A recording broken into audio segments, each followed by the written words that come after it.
Welcome to Fruity Knitting. I'm Andrea. And I'm Andrew. And this is episode 77 and it's jam-packed, full of goodies for you. It's a really diverse program today and with lots of contrasting themes. And as you would have seen on the image, the thumbnail image, our feature interview guest is with a very talented crochet designer who's living in the Czech Republic. Tatiana has really pushed crochet beyond anything that I've seen, from really intricate and stunning mandalas using lots of overlay crochet to colourwork yoke sweaters with imitation brioche. So she's creating just really fantastic and modern designs, both to wear and for the home decor. So you're going to love seeing her work. She's very inspiring. And in stark contrast to that interview, we're going to Pennsylvania in the States to meet Marie Menish. Marie features in our Meet the Shepherdess segment, and she talks about her conservation breeding program of the endangered American sheep breed Romuldal CVM. And she has the largest flock of Romuldal CVMs in America at the moment, and her focus is to make sure that there is enough healthy genetics available for other breeders.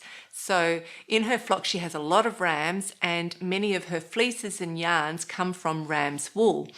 She's just a really intelligent and down-to-earth and practical woman, and she was recommended to us by the highly regarded wool expert Deb Robson, who we've also had on the show, I think way back early in an episode, like episode 20 or 23, around there. So she's the author. Deb Robson is the author of the Fleece and Fibre Source Book. If you are a sheep lover and wool lover, you definitely need to go back and watch that episode. Yeah, so I think sheep and wool lovers will really savour this segment. And if you don't think you are so interested in sheep, you must watch it anyway, because you might find that it is interesting to you. And apart from that, there is some really stunning footage in it that you're going to really enjoy seeing. Some really cute footage, I should say. Yeah. I think it's a really fascinating story there. Yeah. The Italian designer Stella Egidi is presenting her very elegant sweater Barocco in new releases, and we're going to take you on a quick escape to the German countryside, just close to the very famous spa town of Baden-Baden. But first we're going to give you an update on our current projects. So I've got a finished project to bring along and brag about. Here it is here. As we've said, we're running a Woolly Wormhead knit along, which finishes at the end of July. If you don't know who Woolly Wormhead is, she's an outstanding hat designer who we interviewed back in episode 75. And I'm knitting her I've knitted her Katara design, which is named after the master waterbender in the Avatar series, which we haven't seen. No. And in the pattern, Woolly writes that the short row shaping creates a gentle rippling effect on the hat, which mimics the motion of water. And I think that it does do that. And here's a picture of the original, and you can see that Woolly has done her design in blue, which definitely mimics water, or looks better, or more like water than my colourway. But it is my first ever Woolly Wormhead hat, and it was a lot of fun to knit, so I can highly recommend it. It's basically knitted in garter stitch, the whole thing, and the techniques involved are a ton of short rows, sideways knitting and grafting. So if you have seen our interview with Woolly, you would have heard her explain this, so I'll just say it really quickly. But when you're knitting a hat sideways, you're knitting back, and let me hold it so that you can see it. You're knitting back and forth in rows like this, so you're not knitting in the round. And then when you're finished, you've got the bottom end of your fabric and the top end of your fabric you have to graft together. And that's how you get the circular hat shape at the end. So when you're doing a row, you'll have a section of the brim, a section of the body of the hat, and a section of the crown all in one row. But obviously you want more volume in the middle, in the body part of the hat. So that's why you knit short rows in this middle section to create more fabric, and that's how you get this hat shape. But with this design, you knit small sections of short rows, here they are here, all in different places, and all of those short row sections are strategically placed so that the maths is correct and you get the right amount of volume evenly spaced in the body of the hat. So that's what's clever about it. Yep. Yeah, it's great. So you've got two contrasting colours. The light colour is this light green and purple. That's the main colour. And the contrast is just this dark colour. And for all of these squiggles, and actually they're lines. And each of these lines is just simply 2 rows of garter stitch. So you start here at the inside edge of the brim, and you just knit to the end of however long that dark line is going to be. Do a German short row and knit back to here. And the reason why it's curving like this is because on the very next row, when you take your variegated yarn, you stop here and you do a series of short rows, and that puts that curve in it. So you can see that every line has a bit of a curve, because here there's some short rows, there's short rows, there's short rows, here's short rows. So that's making these, what would normally be straight lines, curved. So that's kind of clever, isn't it, Andrew? It is very clever. Yeah. It would be interesting to sort of count up the stitches around any different point, because it's, you know, and all this stuff adds up. Or the rows, it's the rows. Yeah. Not stitches. Yeah. Count up the rows. Yep. Yeah. So like she also says, your row gauge becomes more important than your stitch gauge, because Yes. that gives you the width. Yep.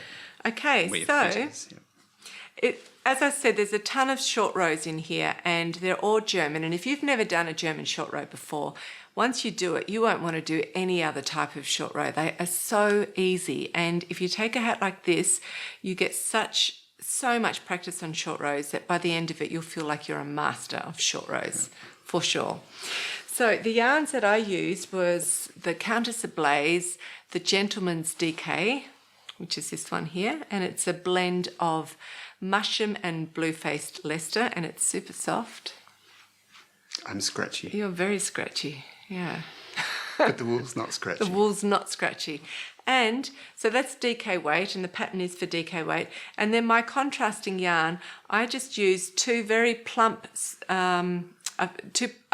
fingering weight yarn that's very plump, and held 2 strands together. So together, they're a little bit more than a DK weight yarn. It's more like a light Aran weight. And by the way, I think that English Aran weight is lighter than American Aran weight. Yes, I think I've said that correctly. And I like the effect that gave me, because it meant that my lines were just a little bit thicker and they stood out a little bit more than everything else. Yeah. So it's pretty cool. What else was I going to say? Inside out, did you look Yes, I want to show you inside out. That's interesting. You can see how it's done as well. So if you think again that we're knitting this way, back and forth in rows, you do your row on the dark green colour, and then when you finish, you just carry it up on the inside of the brim until you're ready to do another 2 rows of dark green garter stitch. So that's kind of very easy, and it's also very neat, if you can see that.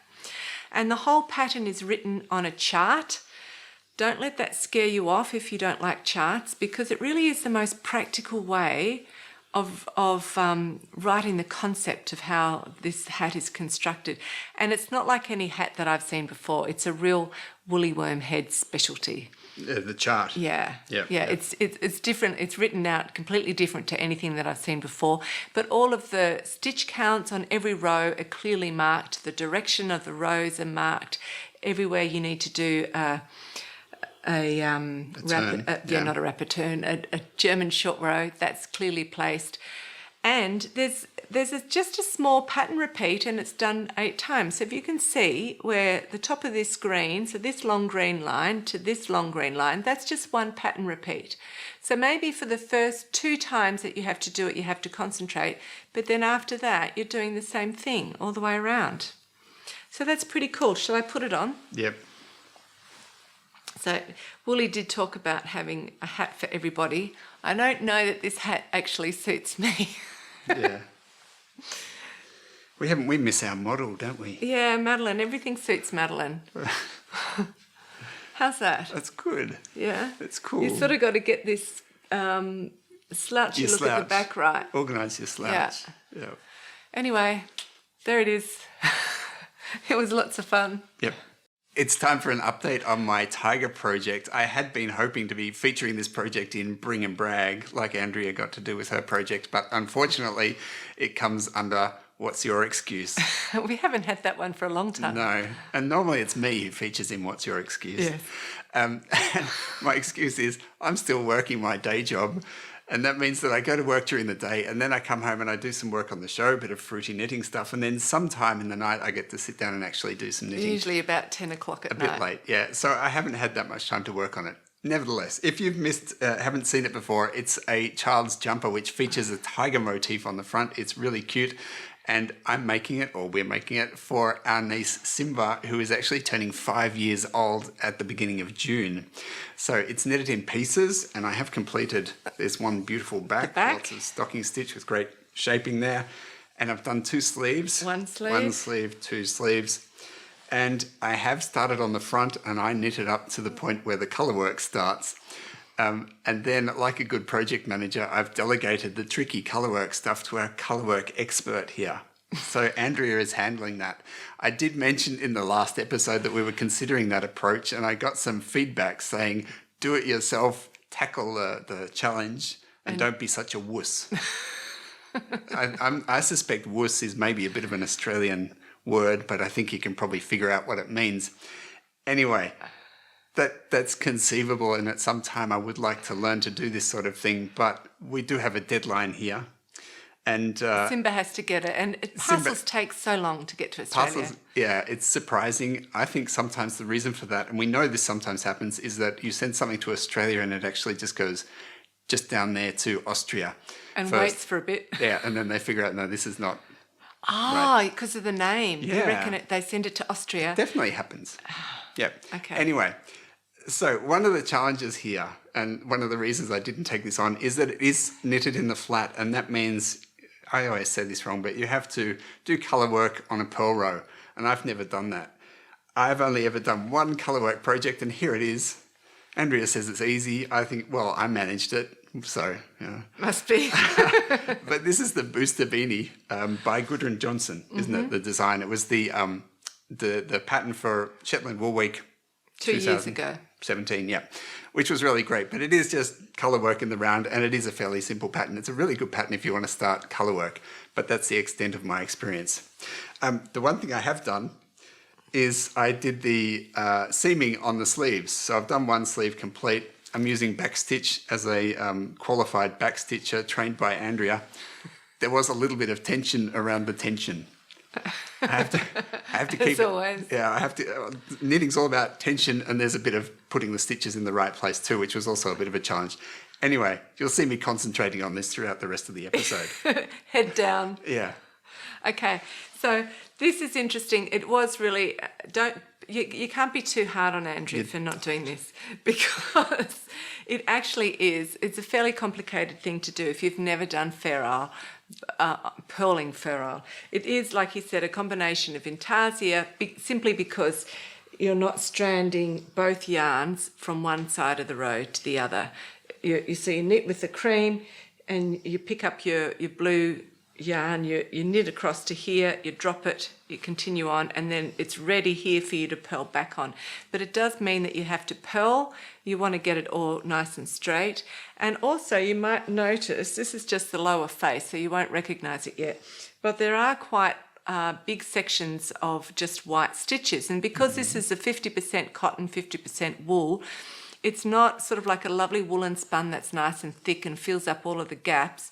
You'll see things through it, and the contrasting colour is a dark blue colour. So we don't want little bits of blue catching through when you're weaving in the ends behind the back. So I'm actually using a combination of what I normally do plus another method of carrying floats behind the back that I've never done before. So I'm just trying that out.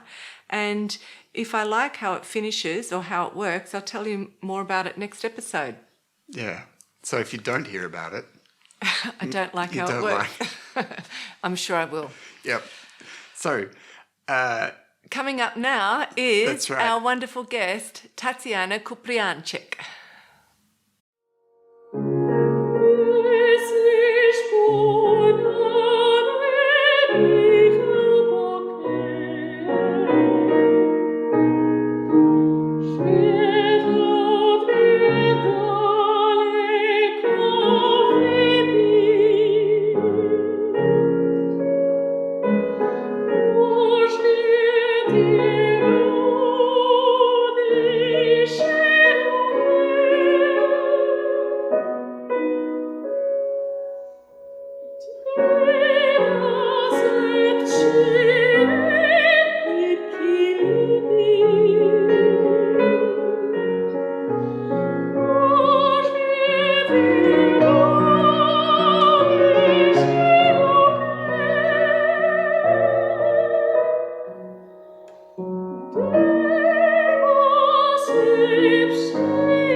Welcome to Fruity Knitting. Today's guest is the designer behind LillaBjörn Crochet, Tatiana Kuprijančić. Tatiana creates absolutely stunning crochet designs, from very intricate mandalas using lots of overlay crochet to yoke sweaters with colour work that looks very much like brioche. Her colour choices are also very beautiful and harmonious, and she's constantly pushing the boundaries of what's considered to be possible with crochet. And on a personal level, it was very interesting for me to discover that Tatiana and I have a couple of things in common. We've both been trained as opera singers, and we're both married to programmers who help us out on the technical side of things when necessary. Now, we do also have a crochet along in our Ravelry group, which is running for a full year, and I am sure that many of you will have picked out a new crochet project to enter into our Carl even before the end of the interview, because of the really stunning designs that you will soon see. So welcome, Tatiana. It's fantastic to have you on Fruity Knitting. Hi, it's my pleasure to be here.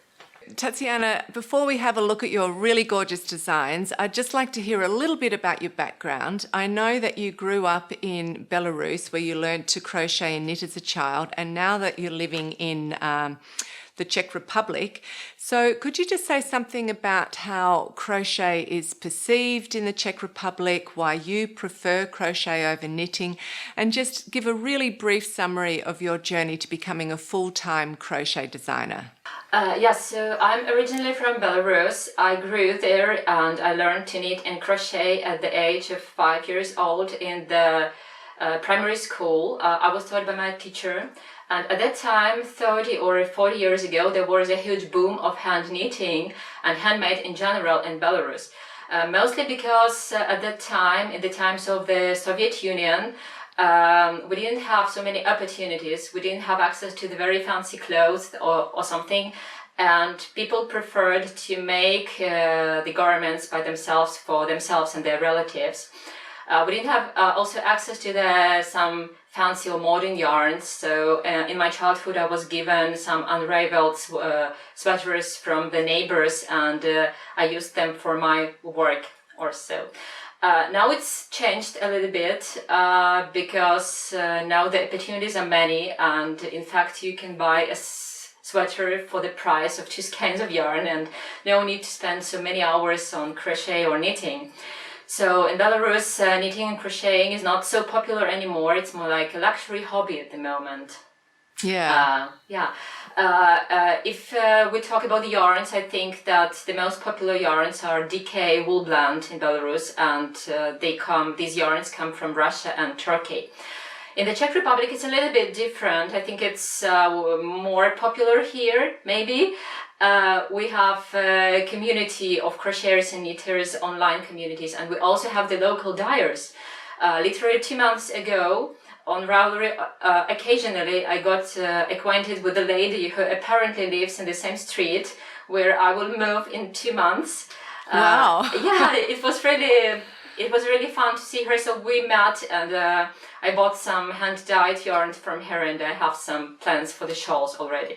But otherwise, I'm not a very good person to ask about the overview of what's happening in the country, because I live quite an isolated life. I don't really go out often, and I just talk to people online. I work with shepherdess yarn company. It's a Dutch company, and we have a pool of bloggers. So every day we chat online, and we call ourselves our tribe. So these are the people who understand yarn and crochet, and with whom I talk every day. And now crochet knitting is my daily job, but it has not been the same all the time. I'm an educated journalist, so I worked as a journalist for 7 years in Belarus, and I was also editing a magazine. But at the same time, as you already mentioned, I studied opera singing for many years, and at some point I thought that maybe I should quit journalism because I was not very comfortable of meeting people every day and making interviews with them. So I decided to quit journalism and to dedicate myself to singing. So me and my husband, we moved to the Czech Republic where I wanted to study, but after a couple of years I realized that it's almost impossible to make employment with singing. Too many singers, not so many opportunities for everyone to find a job. So at some point I found myself in a situation that I was in a foreign country without any job, without income. And that was the time when I came back to my crafts. I learned overlay crochet with the pattern I bought on Etsy. That was a mandala, gorgeous mandala designed by Carola Herbst. She's a designer behind Cara Created. So I learned overlay crochet and I started to try designing something on my own. And one day I just wrote the pattern for the mandala. I placed it on Ravelry, and this is how it all started. So now it's my daily job. I work 8 hours a day as a designer. I write the patterns, I design, I make the pictures for my patterns, and so it's my daily job now. Well, that's very interesting, and I totally understand your experience of the many hours of dedication that go into training the voice and the very few opportunities that are actually available. But it's interesting, and it's great that you've made your way into becoming a crochet designer so successfully. So now on to your fantastic designs. I wanted to say that top-down seamless stranded yoke sweaters are hugely popular as knitting patterns now, and you have recently created 2 really great sweater designs using these construction techniques, but in crochet. So can you show us both of these sweaters and talk about them, and tell us how easy it was for you to convert those construction techniques into a crocheted garment, and also what the challenges were for you? I fell in love with the work of Boyland Knits Designs, run by Caitlin Hunter. She literally exploded the world of knitting a few years ago, and I simply love her stunning sweaters and very detailed color work and colors in how she combines the patterns and builds her sweaters. So when I saw her work nearly 1.5 years ago, I started to search for something similar in crochet. I mean, of course we have top-down garments in crochet, a lot of different garments and cardigans and sweaters, and round yoked as well, but not so many examples with the same type of color work. And then I got this ambitious, crazy idea of trying to design something on my own. So first thing I did, I bought a bunch of patterns from the knitting independent designers to study how the top-down sweaters are built in knitting. How you increase, how you shape the shoulders, how different gauges influence the sizing. I also bought the book about the theory of top-down sweaters, and I signed up for the class online class on Craftsy. And after nearly 2 months of self-studies, I finally felt confident myself to try and design something myself. So at the moment I released 2 sweaters.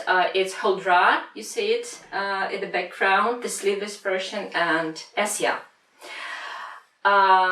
The challenges, yes, we have a few challenges in crochet, though the whole idea of building top-down sweater is the same in knitting and in crochet. So basically you start with the neck opening, you make increases, even increases to grow the yoke until you reach the armholes.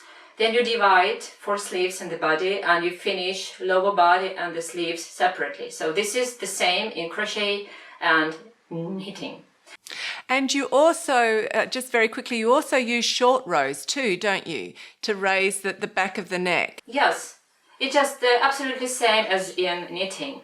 But the challenges are that first of all, we need to find a very nice stitch for the body, because in general, crochet stitches, they are a little bit yarn eating. So the Yeah. garments, they tend to be a little bit heavy, and we don't really want to feel like a blanket on our body. And the stitches are a little bit stiff.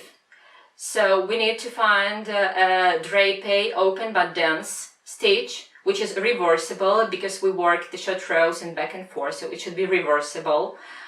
It's the first challenge. And another challenge that in crochet, when we work in rounds all the time, the beginning of the round, it's moving a little bit because of the nature of the stitches. They are not lined up.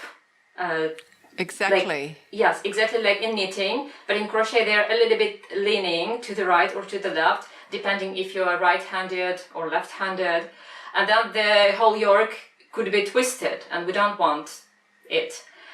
So we really need to be creative here to find out how to keep the back line in place. And there are some options which I found. One of them is to alternate working on the right and on the wrong side. Then it brings it back a little bit. We can use stitch markers to mark the back and come to it later, or we can skip some stitches and try to adjust. Okay, that's really interesting. I didn't know that about crochet, that it does tend to make the fabric go slightly on the bias. Yeah. So talk a little bit about how you overcame the problem of a stiff basic fabric. What kind of stitches did you develop for that? Yes, for my first sweater, Asia, I used linen stitch for the body. It's a very basic crochet stitch. It's a combination of single stitches with chains, which create a very nice drape. And it's very open, airy, and it's neat look also. It's reversible stitch, very easy to make. So for Asia, I used this stitch, and I built the short rows on the bottom of the yoke to shake the back and to raise the neck a little bit. That's interesting. Can I just ask very quickly, with short rows, in knitting we do a wrap and turn method, and sometimes it creates little holes. Do you have that problem in crochet at all, or is it quite smooth and even? Yes, we also have the holes on each edge of the short rows, but it's very easy to close it on the next row, because we can make so-called linked stitches, which are worked into two stitches at the same time, and they link the hole, so it can be solved. Okay. And for the gala work, I used an imitation of brioche to create this look of brioche. And my another sweater was Huldra. You can see the sleeveless version in the back, and it also comes with the long sleeved. Here it is. I also added a little bit of interest on the sleeves, just not to make it too boring. So I added cuffs, and on the edge you can see the hem, which is the same as the cuffs. And here for the body I used half doubles made between the stitches. So they are just regular half doubles, but they are done not on the top of the stitch as you would normally do, but between the stitches, and it creates a very nice woven effect, but at the same time it gives the reversible fabric on front and the back. And here I built the short rows as you normally do in knitting, so just after the neck opening to raise a little bit the neck. Regarding color work, it's a combination of cables with regular stitches, a kind of overlay effect. Every time I release a sweater, some people say, they are very beautiful, but it's not my league. It looks too complicated. But I can assure you that, yes, it looks a little bit complicated, but it's not complicated at all. If you see the pattern, it looks like you have to, I don't know, to do something extra or extraordinary. But if you divide the yoke into the rows, you will see that it's even easier than in knitting. Because in knitting, when you work with the colors, you have to change the colors after every few stitches, right? Yes. To build. And here we use only one color per round. So we make one round with one color, then we change at the end of the row to another color, and then again. We don't cut the yarn, so we don't have the ends to weave in. We just get small floats of yarns on the back side. Yeah. And the patterning on the right side. So it's not complicated at all. And I really like the fact that on the body of both garments, you've actually developed a different stitch, you know, so that you've got a variation. So on one, you've got the linen stitch, and the other, you've got the double with the special technique of a chain or whatever. That's really clever.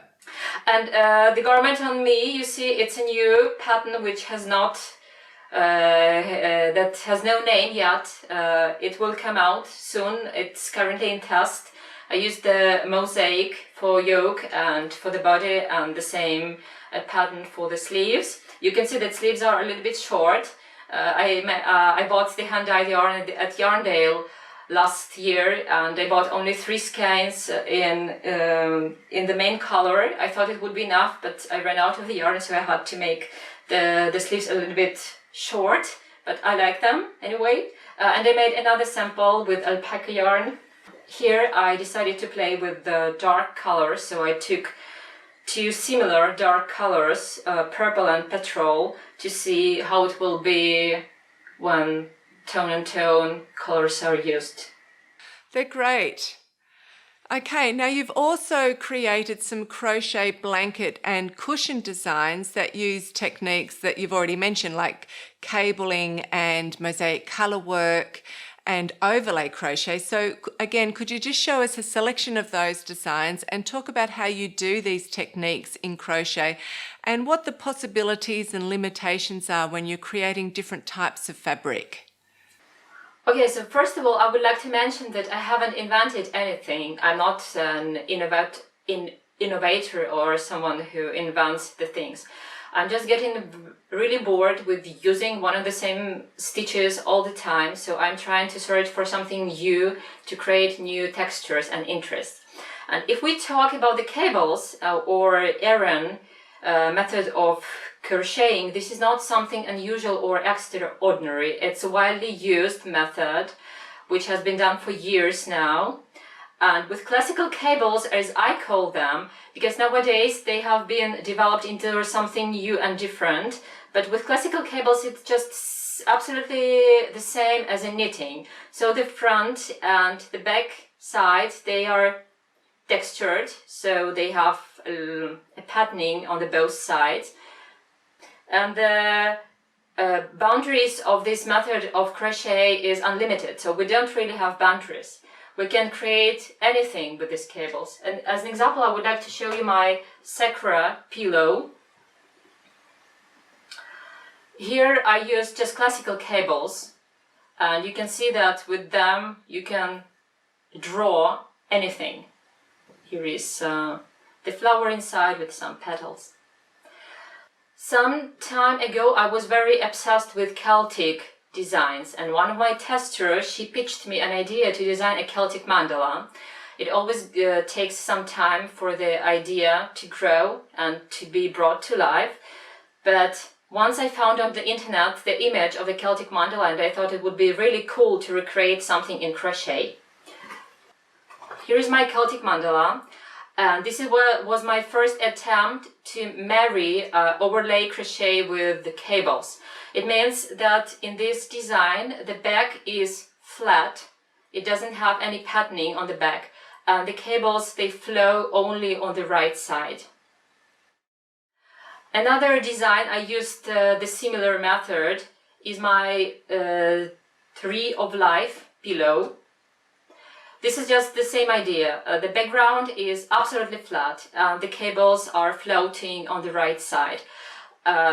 Here the background is really stiff because I wanted to make a pillow and I wanted it to keep the shape, not to be too soft or drapey. So I used singles for the background with the cables, and later I added 2 cable panels to frame it into a picture or something. Very beautiful. Thank you. But for the blanket we need more drape. I designed a blanket with Celtic knots. It's a swatch. And here I alternated the rows with doubles and singles for the better drape. And again, the back is flat and the front uses the cables. Here you can see small holes on the back. You can easily close those holes as you go on the wrong side, but I decided to keep them because in my opinion they add extra drape and I really like them. And the next thing I thought of is to use cables together with other stitches. So this is my Stones and Shells shawl, which I'm really happy with. It combines linen stitch with the cables and clusters, and it's very, very drapey. You can see it's really drapey and soft and really airy and lightweight. So cables nowadays can be used in so many ways, and they can be used with so different backgrounds and stitches.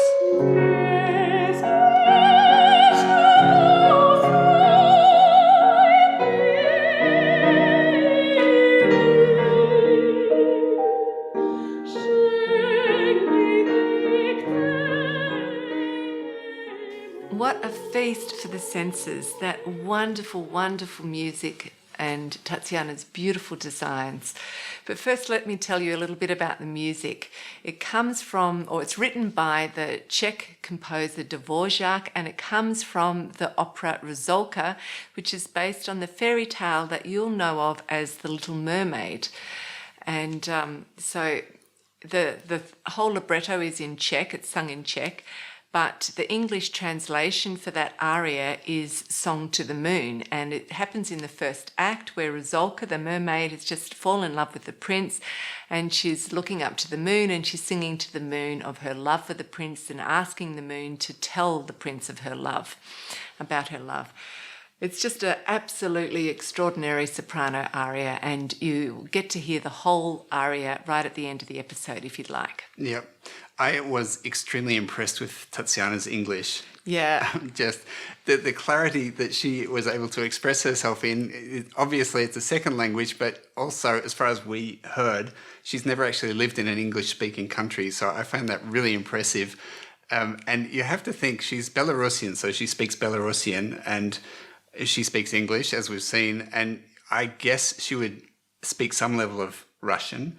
And now she's living in the Czech Republic. So I'm not sure whether she'd be speaking Czech as well. Yeah. That's amazing. We've been guessing, does she speak 4 languages? Yeah. Because I didn't know that Belarus was a different language from Russian. Yeah, I just thought it might be a dialect. No, it is considered a separate language. And it's certainly, I mean, you have Belarusian and Czech, and one is East Slavic and one is West Slavic as far as the categorization of the languages. Wow. So anyway, I was impressed. As somebody who's lived in Germany for 20 years and still struggle.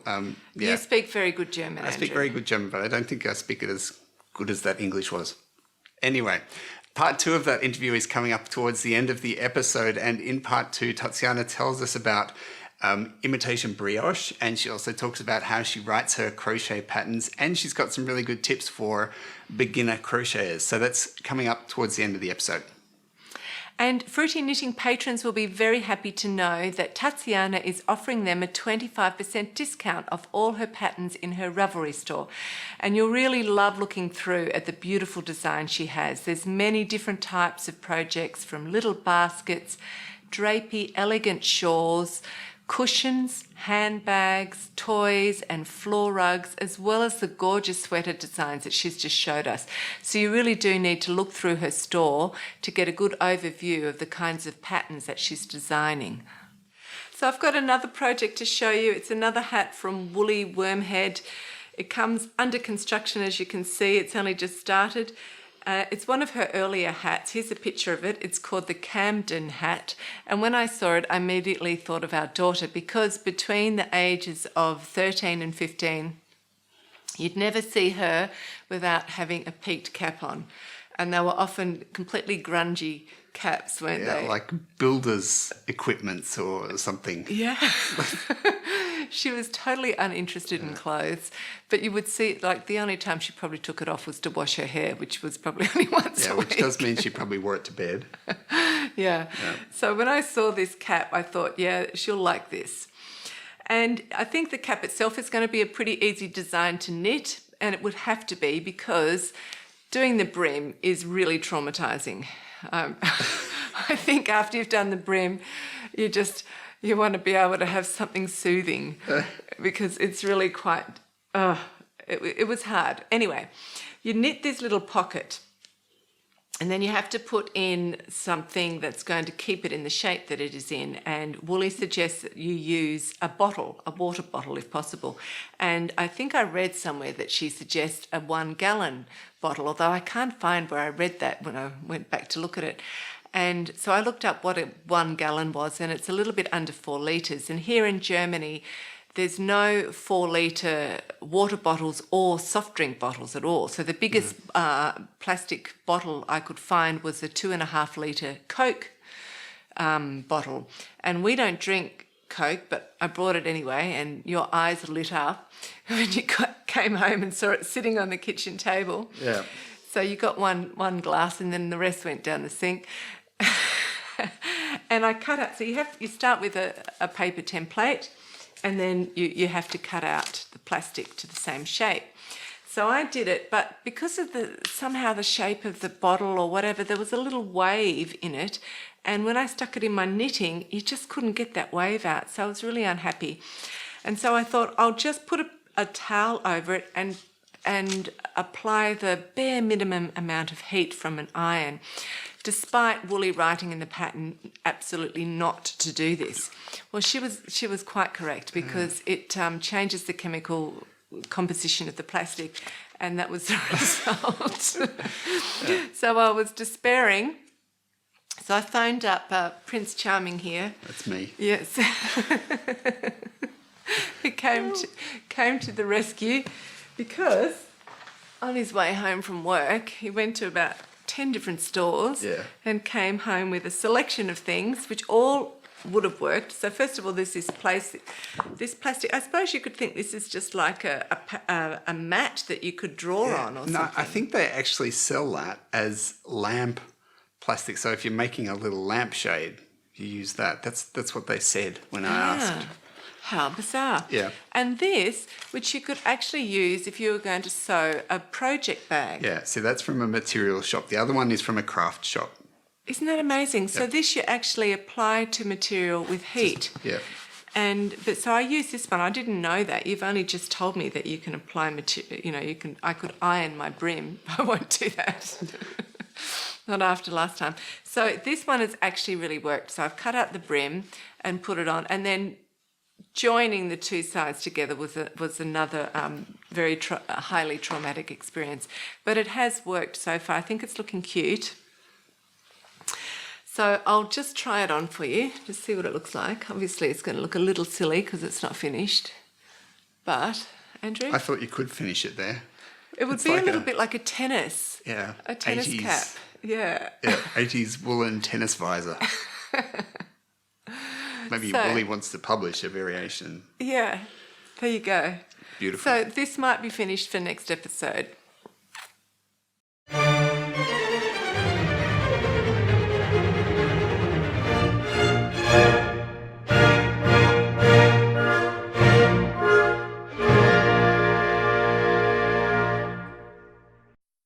Hi, I'm Stella Gidi, and I'm happy to present my sweater Barocco. I will not say that this design was a long planned one and that it took me a lot of time to be developed, because this isn't true actually. As for many of my design, I got the inspiration for this one while I was actually trying to design something else, something quite different. And then, from then, everything went quite fast. My original intention was to design a circular yoke with a much simpler motif, a geometric one actually. But then, when I started swatching with this yarn, I felt like the yarn itself was asking for something else.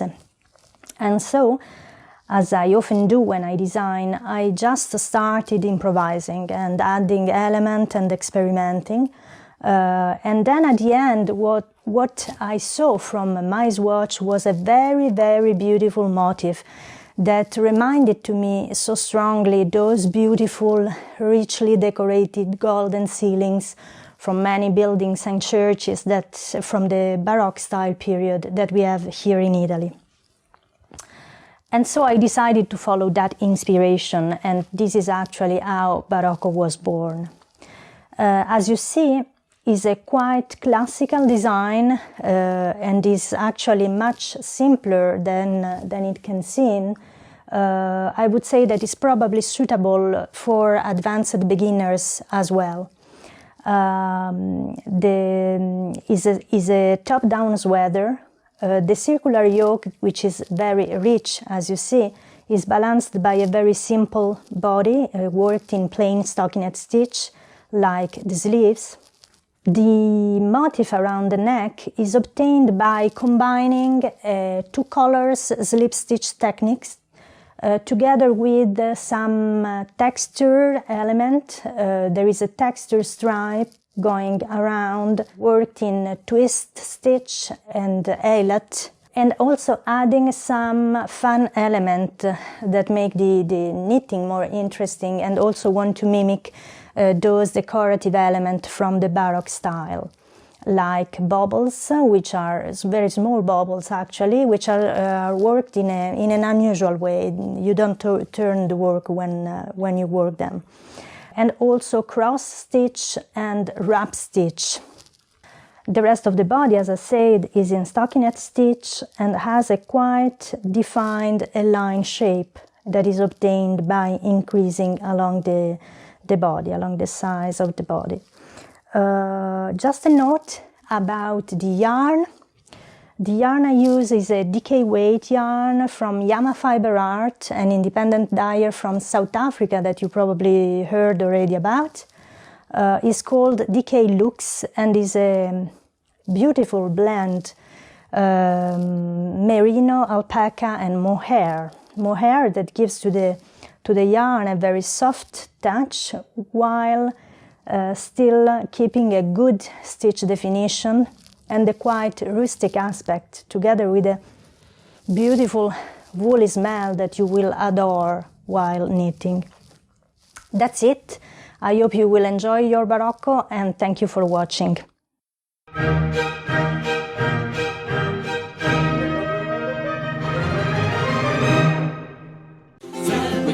On we go, heel for heel and toe for toe. On and on we go, off from Mari's wedding.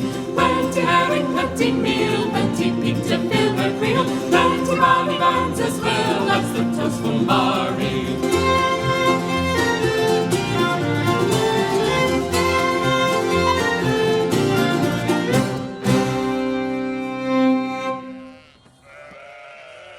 Hello, I'm Marie, and I'm the shepherdess for a flock of very beautifully naturally colored sheep in central Pennsylvania.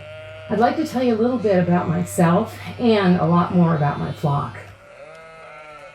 I was raised on a diversified family farm in northeastern Pennsylvania, and it was primarily dairy beef and orchards that my grandfather did as management. He then passed that management on to his son, the dairy part of the farm, and the orchards to my mother, his daughter. So I'm very familiar with fruit orchards, and decided that as a high school student, I did not want to stay in the farming life. So I went to college, then on to medical school, and then trained to be an anesthesiologist, which I have been practicing for now in excess of 30 years. At about 20 years into my career, I decided that it was time to consider doing something besides anesthesia, and I decided to cut back my practice to approximately half-time. But I didn't want to go into apple orchards. I really had a long history of interest in fiber arts. I had started knitting when I was about 8 years old. took on crocheting and tatting and several other pursuits through high school and college years. And then at about the stage that I was thinking about transitioning partway out of anesthesia practice, I decided to take up spinning and weaving. It was at that point that I decided that raising fiber animals would be a great way to go. Initially, I didn't know what breed of sheep I wanted to work with. So what I did was spent quite some time, probably about 2 to 3 years, doing a lot of research on the various breeds and also obtaining fleeces from various purebred sheep and crossbreds. In my research, found that I liked both the Icelandic breed, which has dual coats, and so a nice inner soft coat and an outer more harsh or strong coat, and the Ronaldale CVM, which is a fine wool breed with a micron count of anywhere from 20 to 25 according to breed standard, and my flock actually ranges from about 18 to 27. I had spent a lot of time researching these breeds and understanding what their general health was like, and I thought I understood general management of sheep. Unfortunately, my experience in apple trees and pear trees and blueberry bushes is not translatable to raising sheep. It became apparent as I went through my first season of raising sheep and dealing with lambing issues and all of the issues that occur with sheep that there is a big difference in terms of breeds and their general management and their way of interacting with the shepherd. And it turned out that Icelandics, while very good for certain things, they're excellent mothers. They have beautiful wool, a nice dual coat. They are very hardy in most environments. They are also a primitive breed, and that didn't mean anything to me until I figured out that primitive means they don't tend to want to flock very well, which means that you need some experience with dealing with these sheep before being able to manage them well. The Ronaldales, on the other hand, were a much easier breed for me to deal with. They were much more people-oriented. I could get them to flock easily, and they also had better parasite resistance. So after the first year, I decided that I would concentrate on dealing with the Ronaldale CVMs. They are a fine wool breed. Their fleece tends to grow from somewhere between 3 and 6 inches per year. So a beautiful staple length for hand spinners. They come in a very broad range of color. They are in both black sheep and in brown sheep. The blacks come in everything from a silvery gray all the way through to a deep, deep dark gray. The grays can be either blue tone or they can be pinkish or rose tone. And then they come in shades of brown. And the browns tend to be a red brown, anything from a very light oatmeal type brown to a nice deep red brown, almost like an Irish setter red. And then they come in pure white. I think it would be interesting to tell you a little bit about the history of the development of this breed. It is now one of the rarer of the American breeds of sheep and listed on the conservation priority list of the Livestock Conservancy.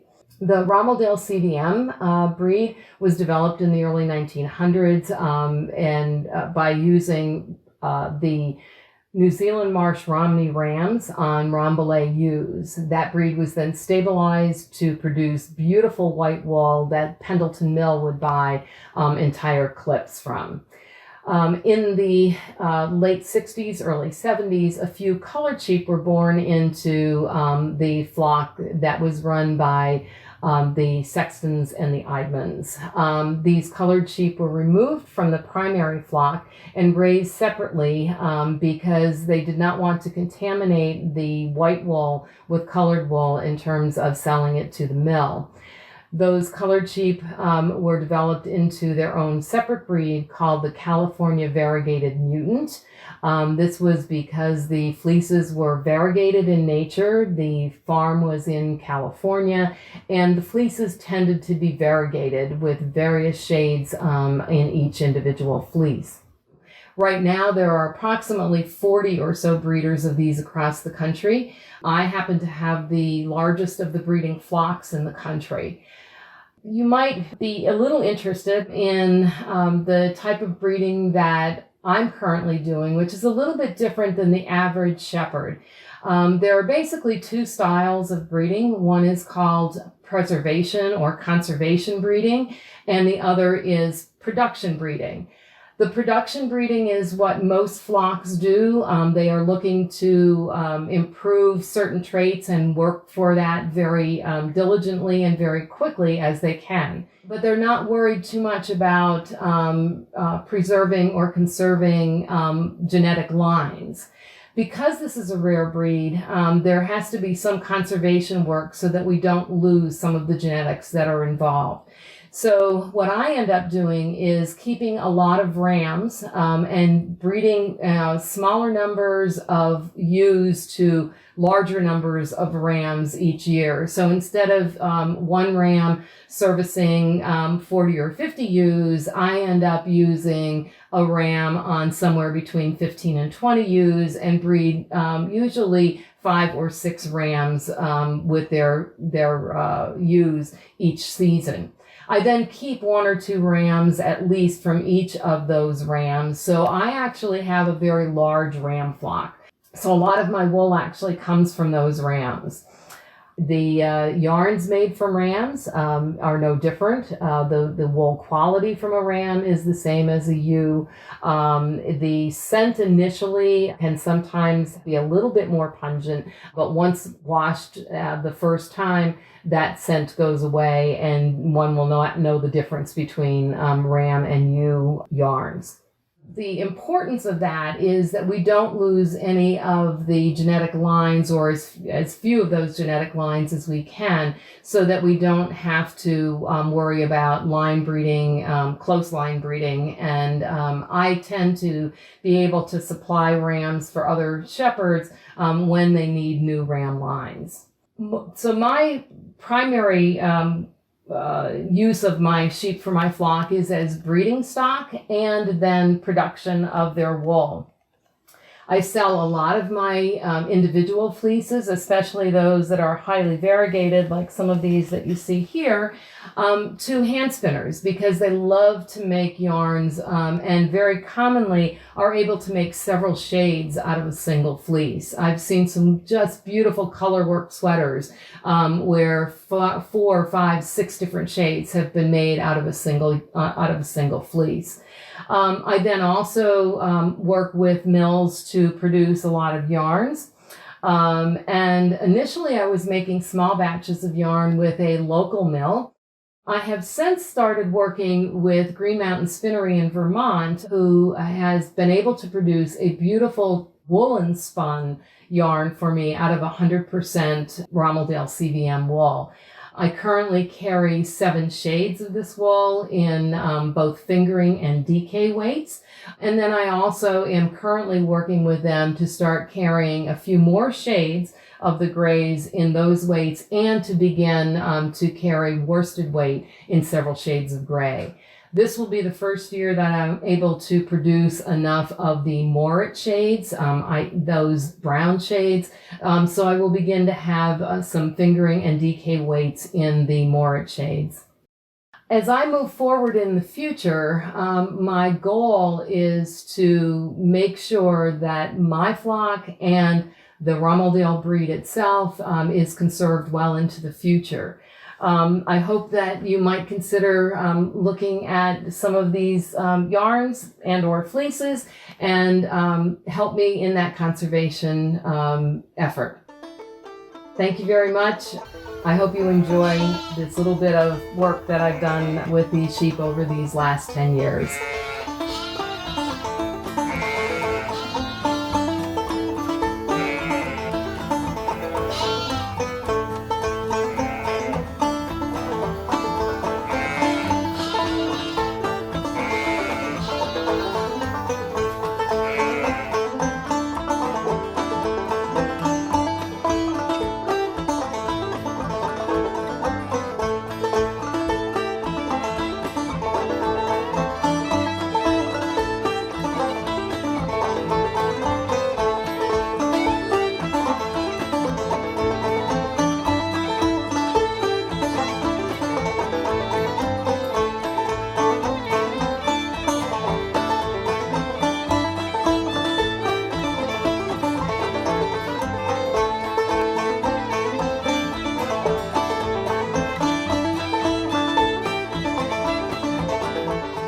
was some really cute footage of the lamb standing on the mother's back there. The mother didn't seem to mind, so I'm assuming that's just standard sheep parenting practice. I did see at the end of that footage, you can have a look, when the sheep are crossing that main road there, if you look in the sort of back left-hand corner behind the trees, you can see the flashing lights of the police patrol car. And apparently they have to get the sheep across this road pretty often, and they need to block the traffic. And it takes about 2 hours to set it up to get all the traffic stopped and the police there and everything. And then the sheep run across the road in about 2 minutes because, of course, they've got a bucket of rattling food there, and that gets the sheep moving pretty quickly. Yeah. And it's all good. I think there's another one right at the beginning of the segment, so you can check that out. I found that quite interesting to see. Yeah. As you saw, Marie has some gorgeous coloured fleeces and yarns available, and she's offering Fruity Knitting patrons a 15% discount off all of her yarns, roving and fleeces, which is brilliant for knitters and for spinners alike. So thank you very much to Marie. Prior to hearing all about Marie's conservation breeding program with the Romaldale CVMs, you met Stella Egidi, who is the Italian designer behind Moody Knitter, and Stella lives in Rome. If you've ever been to Rome, you'll just recognise how incredibly well dressed everybody is. And I don't mean like they're dressed up, but they just have an amazing sense of style, even if they're wearing very, very casual clothes. So it is quite a lot of fun to sit in a cafe outside and just watch people going by. Watch the world go by. Yeah. And to me, Stella has that same Roman sense of style, if you can say a modern Roman sense of style.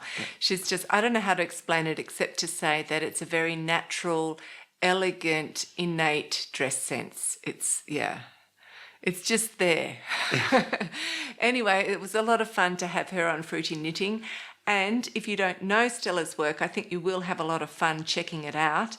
And Fruity Knitting patrons receive a 25% discount on all of her self-published patterns. So thank you very much to Stella. In the last episode, I did announce that I have now handed in my resignation at my day job.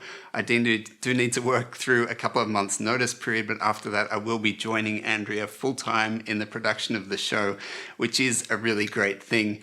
We had actually set ourselves a financial goal that we wanted to reach before taking this step, but in the last couple of months, it just became really clear that we need to do this as quickly as possible because we were simply getting to the point where Andrea was going to crash. And that would not be good, not good for any of us, and I don't think we have to do that. Yeah. So I'm really pleased that we've taken this step. Yeah, so we took the risk, and Andrew's resigned earlier. Of course, He has to work through those extra couple of months, but then he can join me, and it's definitely enough work for 2 people full-time, probably more. Yep. But I'm really excited about him taking off that pressure off me. And the show has only existed because of our patrons. So it is a full, big, hearty thank you from us to the patrons. It's because of you that it exists. Thank you so much. And of course, we want to say this is our product. So if you are watching and really enjoying the show, please do become a patron because we really need your support. Yep. Thanks. Last week, we took a couple of days to celebrate our 21st wedding anniversary, and we stayed in an old guest house just outside the town of Baden-Baden, which is in the Black Forest, actually. It was really beautiful. You may recall last year when we had our 20th wedding anniversary, we went to the same area and we actually recorded episode 53 there. We're always looking to record content whenever we go away, and this was no exception. So we did an interview in the town of Baden-Baden with somebody, and that's going to show up in our new Makers series in one of the upcoming episodes. We also did an extreme knitting, so you get a little glimpse of the beautiful Black Forest. Yeah, so we always have to take our work with us on holidays. But it means you get to see where we're going, which is a good thing for you. But first of all, I want to quickly tell you about the hotel where we stayed. It's, like Andrew said, it's on the edge of the Black Forest, just outside the spa town of Baden-Baden. And the hotel is Der Forellenhof, and Forellen translates as trout, and there's also a trout farm there.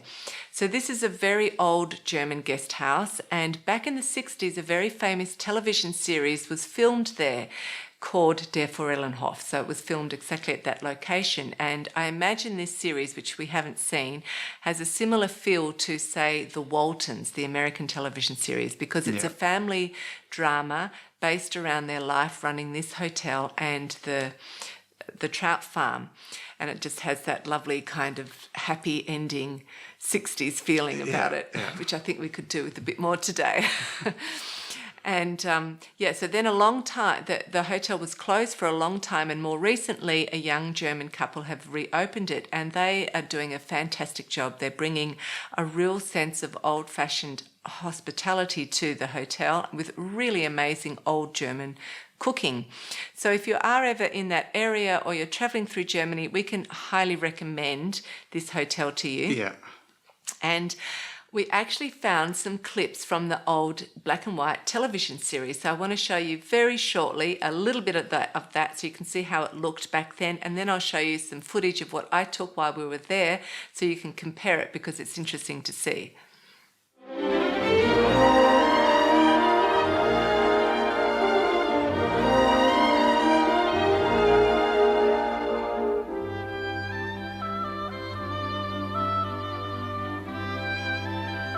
Ich muss noch wieder zurück, Herr Buchner. Wir haben ein paar Abreisen und Sie müssen auch frühstücken. Ach was, erst kommen die Fisch dran. Und abgeladen muss auch noch werden. Ja, guck mal, da hinten, das Sieb. Das ist wieder locker. Geh, hol mal einen Hammer, ein paar Nägel. Ihr habt doch keine Zeit mehr. Ach, lass, ich mach schon selber. Ich möchte das jetzt einmal mit diesem physiologischen Abbau erklärt haben. Also, mein lieber Schatz, ich habe gemeint, Noch was. dass du in 50 Jahren immer noch eine entzückende, liebenswerte und wunderbar funktionierende Frau sein wirst und dass ich... Ach, ich kann nicht schlafen. Großvater schnarcht so.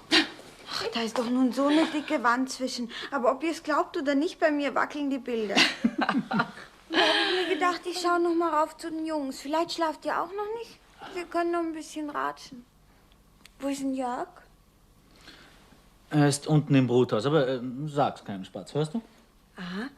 Nennt man das jetzt Bruthaus? Du sei nicht so vorlaut, er ist wirklich unten. Oh, fein, dann ist das Bett ja frei. So, und hier kriegt mich jetzt keiner mehr raus. Hey, du! Und einen Cognac will ich auch haben. Nein, Christian, Cognac kriegst du nicht. Och, bitte, bitte. So einen kleinen. Guck mal, ich bin jetzt fast 18 Jahre. Und als die Tochter eines Hoteliers wäre ich doch wohl von so einem kleinen Cognac keinen Schaden an Leib und Seele nehmen. Wollen wir? Ja, also gib mir schon einen, aber nur so einen ganz kleinen.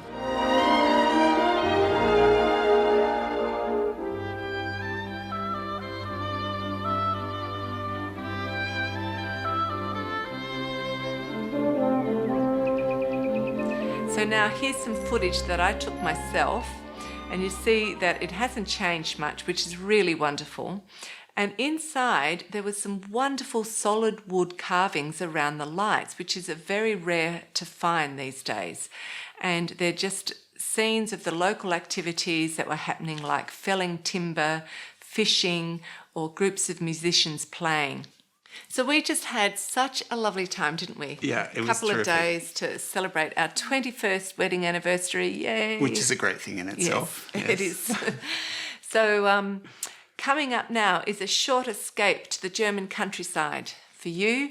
Straight after that is our wonderful guest, Tatiana Kuprianchik. So we're going to say goodbye to you now, and we'll see you again in 2 weeks. Yeah, thanks very much for being with us today. Bye. Bye.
Well, mosaic is very interesting because in crochet we are doing this in different ways, in several different ways, but they are all called same.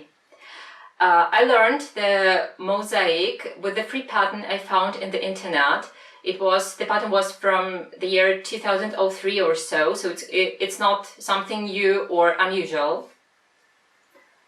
And I used this method for my Nia blanket, which was the first pattern I created with this kind of stitch. So what I do, I use only doubles, singles and chains and nothing else at all. But the pattern is created by skipping some stitches, making chains, and on the next row we make doubles into the skipped stitches in front of the chains. So on the front side we have the pattern, the mosaic, and on the back side we have just the stripes of colors. We use one color for 2 rows, so we don't cut the yarn in the end of the row. We change on the edge and use the new color for 2 rows again. And this is really great because if you choose to use only 2 colors, you don't have to weave ends at all.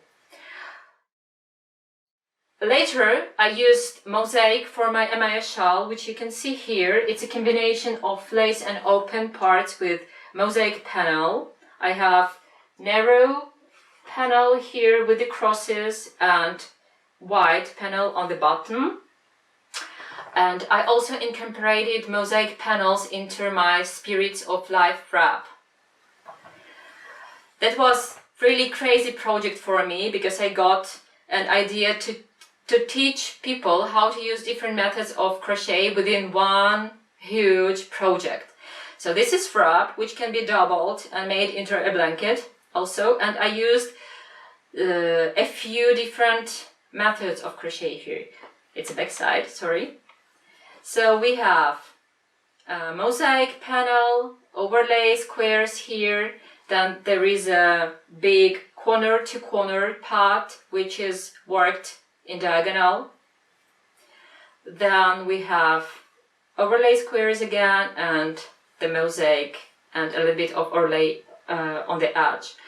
That was really tricky to design because every method of crochet has its own character, its own gauge, and it took me 1 year to figure out how to put all the parts in one project, how to adjust the width so that nothing pulls and or is too wide, because we have the corners here and we have the diagonal crochet, but in the end it worked, and the pattern is free on my blog. It comes in several languages, so if you would like to learn some of these, you can just go to my blog and try it on. That is a completely stunning blanket, and the colours that you've used also look really beautiful. They're kind of subdued but dramatic at the same time. Yeah, it's because I also use two different yarns. Both are from shepherdess. One of them is fluffy. It's acrylic, fluffy yarn with the cord inside. And another yarn is very stiff, 100% cotton. So it's a mix of two yarns. I want to get now onto the topic of brioche because, like you mentioned before, you have been experimenting with creating a brioche look-alike fabric in crochet. So that's really interesting. So just talk about your journey with that. Well, brioche, we don't really have in crochet the system of brioche the same as we have in knitting. This is not a concept of the stitches that are placed in a certain way. When we talk about the brioche in crochet, it's always an imitation of brioche. How I came to this, I used to design many overlay crochet mandalas in the past, and they all were very colorful. But I also got an idea to design a mandala with just two colors. And this is how my labyrinth mandala was born, which was later grown into a rug. And these petals on the edge, they reminded me of the brioche. This rug is quite stiff. It uses the singles for the background with overlaid stitches on top. So we basically have two layers here. So it's nice for the rug, but not so nice for a blanket. And I got an idea to design a blanket with an imitation of brioche. Unfortunately, at the moment, we don't have so many examples in crochet.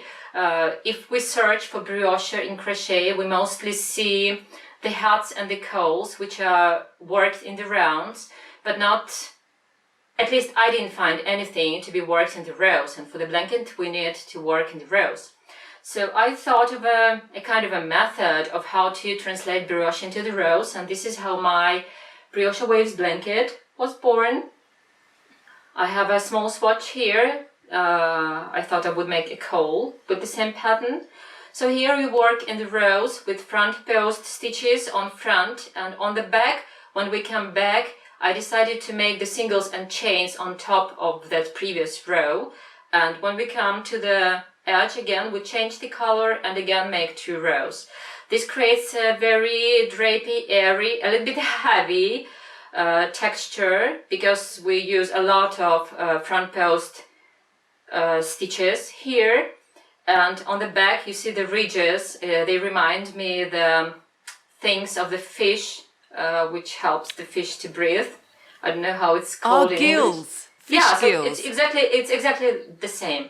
Unfortunately, it's not the most elegant way of doing this, but I hope that in the future someone will bring it to a new level, or maybe I will try and find time and maybe have a genius idea of how doing it, because at the moment brioche and crochet is very limited, but still it's possible to create some patterning and to imitate brioche. Yeah, and the patterning is very beautiful. Okay, I'd like you to just say something quickly about writing crochet patterns, because knitting patterns, well, early knitting patterns really only gave you the bare basics, and they really expected the knitter to have enough knowledge to be able to fill in all the gaps. And over time that has changed with self-publishing and digital patterns, and I assume it's been the same for crochet. But what are some of the challenges that you face, particularly when you're doing all of your fancy stuff, when you're writing up a pattern, like when you're doing your imitation brioche or your mosaic colour work and your overlay? Is that difficult to write into patterns? Talk a bit about that. Yes, it's quite challenging. Because these patterns, they are not very easy to explain. For example, if we talk about overlay crochet, this is a method that was invented and first introduced in the beginning of the century by Melody McDuffie, an American artist. She invented this fantastic method of crocheting, which is quite popular in the moment, and especially it's great for mandalas. Here we use one color per round, but it looks like we change the color after every few stitches. That's because we anchor the long stitches to the stitches from 2, 3, 4, even 5 rows below. And that's the complication for pattern writing, because basically we need to explain where every single stitch goes to. And then the instructions for one round can become 1/3 of the page or even a half page long. And then the challenge is to shorten them, to simplify them, but still keep them clear. And unfortunately for overlay crochet, if it's a very intense pattern, it's almost impossible to create the chart, because we would need to mark each round with one color, and in the end it would look like a colorful mess and almost impossible to follow. So what I choose for my patterns, I offer 2 versions. One of them is full of progress pictures for those who are not confident with the overlay crochet or who are new to crochet. And another version is just with the text, but people can always refer to the pictures if they are stuck on some of the rounds. And big challenge in pattern writing in crochet is that we have both UK and US terms which use different names for the same stitch.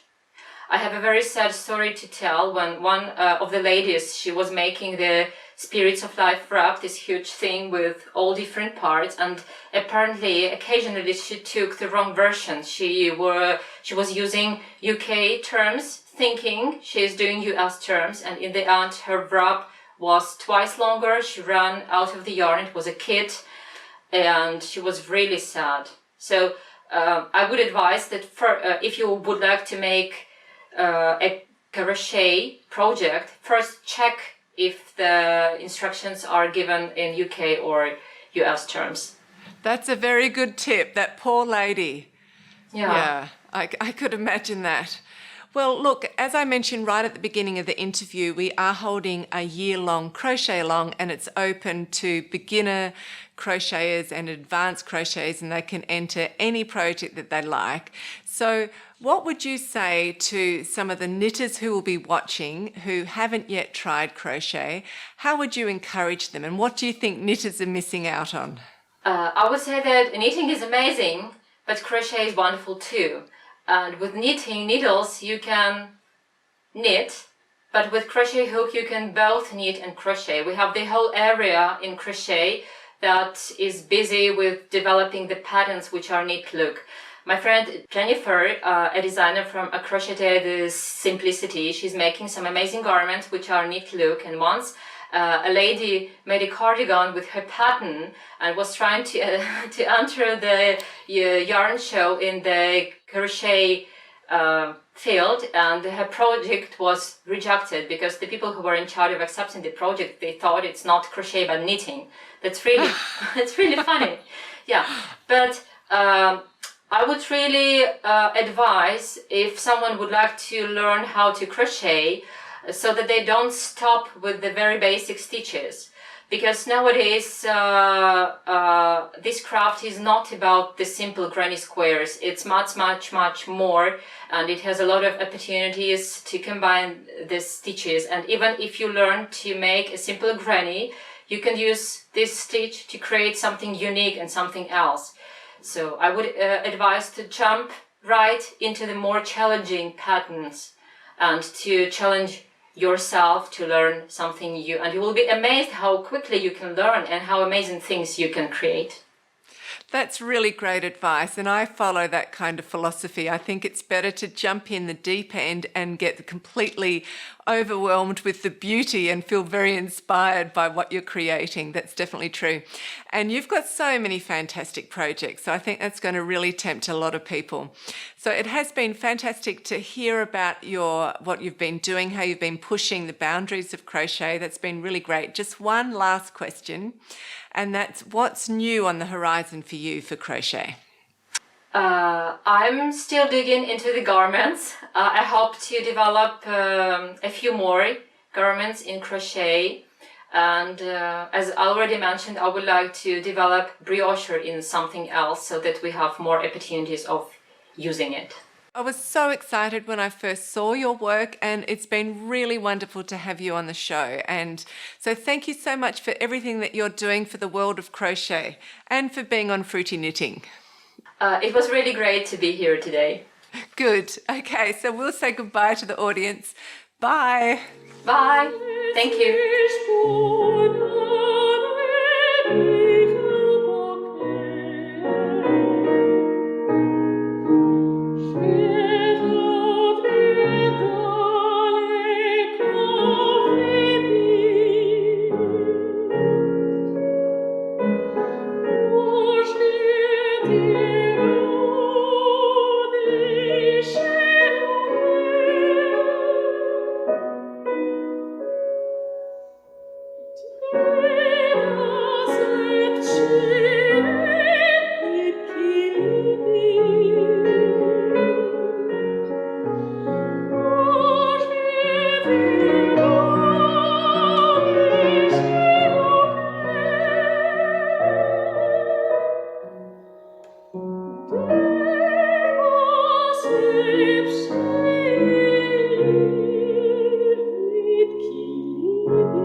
Bye.